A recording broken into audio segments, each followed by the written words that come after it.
대세 상승장이 오면은 뭘 사도 올라간다 뭐 이런 얘기가 있는데 다 듣기 좋은 말이지 갈론만 가는 그런 시장이 꼭 반등장에서 나오기 때문에 이 부분을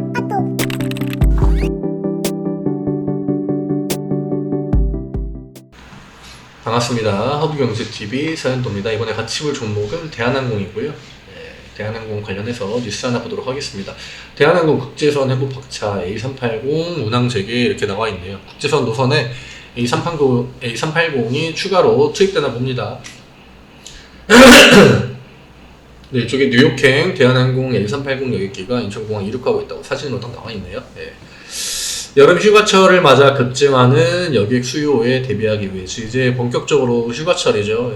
근데 휴가철에 유가나 뭐 환율 같은 것이 조금만 내려왔다고 하면은 굉장히 실적에 많은 도움이 될 것 같은데 아직까지 뭐 유가나 환율이 좀 잡힐 생각을 안 하고 있습니다. 이게 사실 대한항공의 가장 큰 골칫덩어리이긴 한데 증산 이야기는 계속 나오고 있습니다. 근데 생각보다 증산이 쉽게 일어나지 않고 있고 결국 장기 좀 미래 계획으로 내세웠던 탈탄소와 이거랑 맞물려서 지금 다 약간 입장 차이가 있을 수밖에 없습니다. 이 석유 원유를 증산하려고 해도 이후에 이거 가지고 또 페널티 매기면은 우리는 뭐하냐. 그것도 당연한 얘기고 또 지금 인플레 잡으려면은 유가 내려야 되거든요. 결국 유가랑 먹는 거. 이게 두 개가 가장 큰 문제인데 사실 여기에 돈을 좀 써버리면은 다른 쪽에서 무조건적으로 돈을 줄일 수밖에 없거든요. 왜냐? 그렇다고 월급이 뭐 물가만큼 올랐느냐 한다고 하면 물론 그렇게 오르신 분들도 있겠지만 그렇게 오르지 않았다고 하면은 결국 어느 정도 제한된 금액 내에서 이 유가랑 식료품으로 나가는 금액 자체가 커지기 때문에 다른 소비를 줄일 수밖에 없다. 결국 이 소비 침체가 이 경기의 침체. 그러니까 미국 같은 경우에는 소비에 굉장히 많이 의존을 합니다. 그래서 이 부분에 포커스가 지금 맞춰져가지고 미국 시장이 하방 압력을 좀 강하게 받고 있는 상황인데 우리나라 같은 경우에는 이제 금리 역전 뭐 이런 것들이 단기적으로 좀 리스크가 될 수 있겠죠. 그리고 우리나라 역시 뭐 물가 상승이나 혹은 뭐 기대 인플레이션 전부 다 지금 높게 나오고 있습니다. 지금 가장 심각한 건 사실 유럽이긴 해요. 유럽 쪽이 물가 상승 압박이 굉장히 좀 크게 나오고 있고 어쨌거나 우리나라 역시 이러한 특히나 우리는 또 기름이 나지 않으니까 고유가 이 국제선 노선을 늘린다고 해도 당장 티켓값이 좀 내려가야 되고요. 결국 이것도 유류 할증료가 거의 다 붙는 거기 때문에 이런 부분 때문에 결국 연쇄적으로 좀 악영향을 끼치고 있습니다. 다만 지금 시장이 어디에다가 포커스를 맞추고 있는지 그게 좀 중요할 것 같아요. 이게 시장이 이 뭐 3분기, 4분기, 뭐 내년 1분기까지 경기가 이 사이클상 어느 정도 좀 침체 국면으로 접어든다.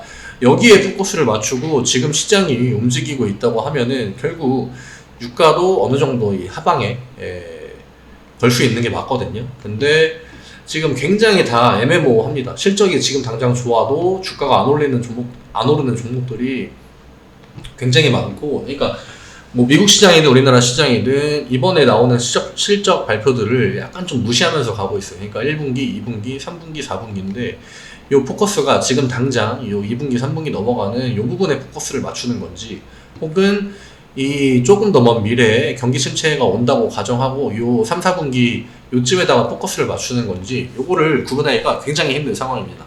근데 이후에 여기에다 포커스 맞춘다고 하면은 유가가 어느 정도 하락하겠다. 그러면은 대한항공이 버틸 수 있는 힘이 생기거든요. 근데 아직까지는 시장의 방향성을 명확하게 보여주지 않고 있습니다. 대한항공의 수급 오늘 보도록 하겠습니다. 일단 오늘 종가는 마이너스 1.18이고요.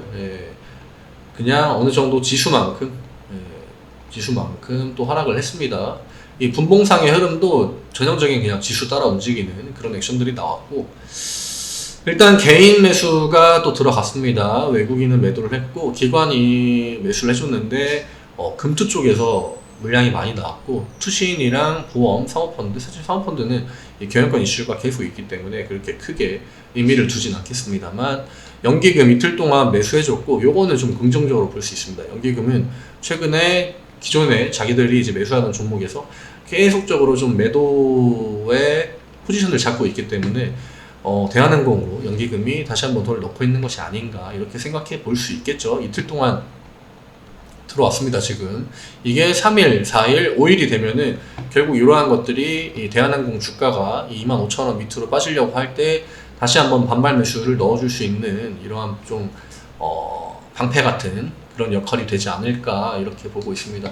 일단 요 투신이랑 뭐 보험 매도 나온 거는 뭐 어쩔 수 없다 치고요. 투신이랑 사실 연기금이랑 합하면은 거의 플러스 0이기 때문에 큰 의미가 없을 수도 있겠습니다만 어쨌거나 연기금 매수 들어와 주는 거는 저는 좋아 보입니다.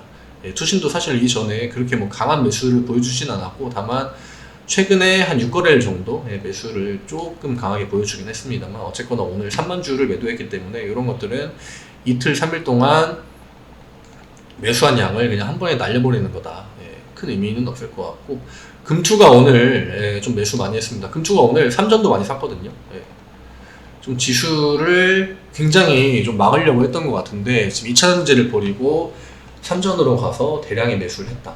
예. 여기 나와있죠. 여기도 예, 금융투자 230만 연기금도 조금 매수를 같이 해줬고 지금 대한항공 포지션에도 이게 같이 나와있거든요. 예. 투시는 또 매도를 했죠. 예. 뭐 보험이나 기타 금융 이런 거는 조금 다를 수 있겠습니다만 어쨌거나 금투랑 연기금 오늘 같이 움직인 종목들이 그 중에 대표적인 하나가 예, 삼성전자다. 삼성 같은 경우에는 오늘 외국인 매도가 나오면서 그러니까 개인 매도까지 같이 나왔기 때문에 주가가 좀 긍정적인 영향을 받았다고 볼 수 있고요. 네. 대한항공 같은 경우에는 네, 외국인 매도가 나왔지만 개인으로도 좀 많이 물량이 들어갔기 때문에 주가가 좀 약세 구간을 보여줬다. 네, 그리고 기관 매수 들어온 게 사실 오늘 주가에 큰 영향을 주지는 못했습니다. 다만 하방 구간에서 이 막아준 액션, 요거는 기관 쪽에서 나온 움직임이 아닐까. 예, 요 구간이거든요. 요 시점을 반대로 이 지금 주가의 방향이 턴을 하고 있기 때문에 물론 이 시간 동안 지수가 반등 흐름이 나온 것도 맞습니다. 예, 반등 흐름이 나온 것도 맞은데 어쨌거나 누가 이 반등을 만들어 줬는지 지수가 반등 나와도 이 반등 안 나오는 종목들이 더 많거든요. 요즘 같은 시장에서는. 근데 지수의 흐름에 맞게 움직이는 것만으로도 지금 일단은 저는 좋다고 볼 수 있겠습니다. 네. 결국 문제는 유가입니다. 유가. 네. 모든 인플레의 원인도 유가고 대한항공의 주가를 가로막는 것도 유가고 요게 좀 해결이 돼야 되는데 일단 어제 전날에 유가가 좀 올랐습니다. 이 리비아 쪽에서 좀 반정부 시위 같은 그런 성격의 소요 사태가 좀 일어나면서 리비아 같은 경우에도 그 원유 생산을 꽤나 많이 하는 나라인데 이쪽에서 좀 차질이 생기면서 이것 때문에 유가가 좀 상방 압력을 받긴 했는데 러시아 원유 뭐 가격 상한제 이게 지금 계속 뭐 우리나라도 뭐 참여를 한다고 긍정적으로 생각을 한다고 하고 요 이슈들이 계속 나오고 있지만 요걸로 인해서 유가가 크게 반응하지는 않고 있고 오히려 유가가 다시 한번 좀 올라갈 수 있는 원동력을 제공해주지 않을까. 저는 이 방법은 좀 안 좋다고 봅니다. 예. 지금 푸틴이 원자재 가격, 그러니까 원자재를 수출해가지고 자원 같은 거 수출해서 작년보다 올해 같은 기간 동안 3배의 돈을 더 벌었다고 하거든요. 러시아가. 예. 그런 걸 봤을 때는 이 푸틴이 맘만 먹고 오히려 감산을 해버리면은 기름값이 올라가 버리는 그런 결과를 만들 수도 있지 않을까. 일단 25,000원 지켜준 거는 긍정적인 흐름입니다. 오늘만 해도 또 저점을 깬 종목들이 계속적으로 나오고 있기 때문에 오늘 일단 중요한 대한항공의 마지막 커트라인이라고 할 수 있는 25,000원.